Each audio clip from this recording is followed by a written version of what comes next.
continues to fall, which is good news. Cleanup is going on literally everywhere along its banks, and inspectors have begun the process of determining the total damage from the flood of 2018.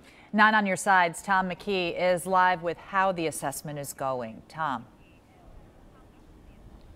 Well, the river tops 60 feet here on Panama Street in California. As you can see, it's going back down slowly to get back in its normal banks. But here's the catch. About 1,000 structures in the city, like this house behind us, were basically damaged or had some flood water around them, and they're being assessed right now. It appears from the inspectors, what they told me today, is mostly it's flooded basements and maybe a little water up toward the foundation, but that's about it. But that doesn't make cleanup any easier. Dave Hardinger was on the job Thursday in California assessing flood damage at the home of Bess Carnes.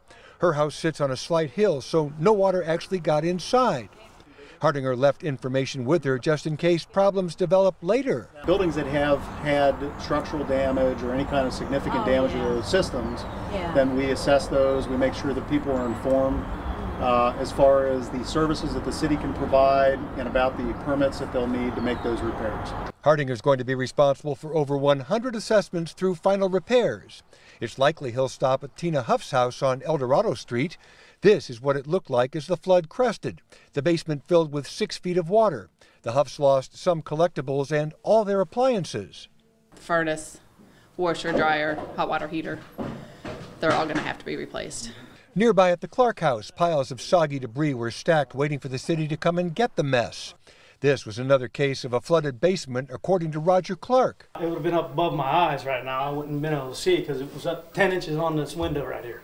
The Clarks stayed as long as they could, but high water eventually forced them out. Scary because the way the water was coming in, I had hip boots on, and the hip boots were, the water was almost coming inside of them. At Gina Cranfield's house, the outside looked normal, but the basement was a soggy mess. A mounted fish was tossed from the wall. The water got about 5 feet high. A steel door braced by a panic bar was bent in by the force of the water. I feel fortunate, though, that we got out safely and we didn't lose a whole lot, and, we may have gotten out better than most.